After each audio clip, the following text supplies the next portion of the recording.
দাদাজান, এবার অনেক দিন তো তোমাদের বাসায় বেড়ালাম, বেরিয়ে আমার খুব ভালো লেগেছে।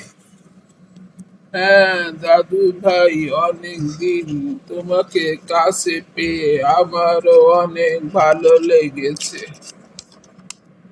দাদাজান, আজ তো আমি চলে যাব, তাই যাওয়ার আগে বরাবরের মতো তোমার কাছ থেকে কিছু উপদেশ বাণী শুনতে চাই।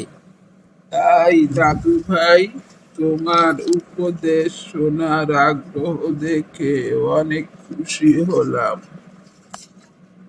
দাদু ভাই, আজ তুমি আমাকে দিনের কিছু জ্ঞান দান করো। ঠিক আছে দাদু ভাই, আজ আমি তোমাকে আমাদের প্রিয় নবী হযরত মুহাম্মদ সাল্লাল্লাহু আলাইহি ওয়াসাল্লামের 10টি বাণী শোনাবো, কেমন? আমি শুনবো দাদাজান। তাহলে শোনো দাদু ভাই। নাম্বার 1, যদি পরিপূর্ণ ঈমানওয়ালা হতে চাও তবে উত্তম চরিত্র অর্জন করবে। নাম্বার 2, যদি সবচেয়ে বড় আলেম বা জ্ঞানী হতে চাও তবে তাকওয়া অর্থাৎ আল্লাহর ভীতি অর্জন করবে। নাম্বার 3, যদি সবচেয়ে বেশি সম্মান পেতে চাও তবে মানুষের নিকট হাত পাতা অর্থাৎ অন্যের উপর ভরসা করবে না। নাম্বার 4, যদি আল্লাহর নিকট বিশেষ সম্মান পেতে চাও তবে অধিক পরিমাণে আল্লাহর জিকির করবে। নাম্বার 5, যদি রিজিকের বৃদ্ধি করতে চাও তবে সর্বদা অজুর সঙ্গে থাকার চেষ্টা করবে। নাম্বার 6, যদি সমস্ত দোয়া কবুল হওয়ার আশা রাখো তবে অবশ্যই হারাম থেকে বেঁচে থাকবে।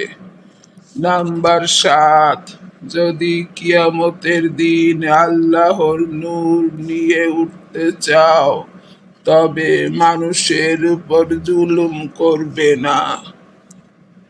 নাম্বার 8, যদি আল্লাহর প্রিয় বান্দা হতে চাও তবে আল্লাহর ফরজ বিষয়াদির প্রতি সর্বদা যত্নবান হবে। নাম্বার 9, যদি জাহান্নামের আগুন থেকে রক্ষা পেতে চাও তবে দুনিয়ার বিপদ আপদে ধৈর্য ধরবে।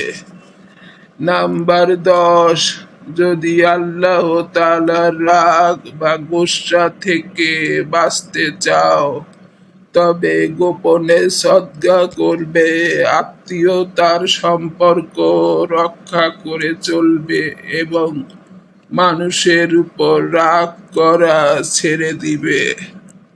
আজ তাহলে এই পর্যন্তই থাক, কি বলো দাদু ভাই?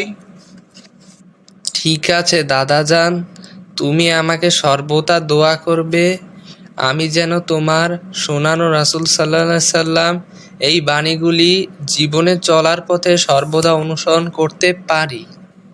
অবশ্যই আমি তোমার জন্য আল্লাহর কাছে নামাজ পড়ে দোয়া করব যাতে তুমি দুনিয়া ও আখিরাতে আল্লাহর প্রিয় বান্দা হতে পারো। ভিডিওটি ভালো লাগলে আমাদের চ্যানেলটি সাবস্ক্রাইব করে শেয়ার করে দিন।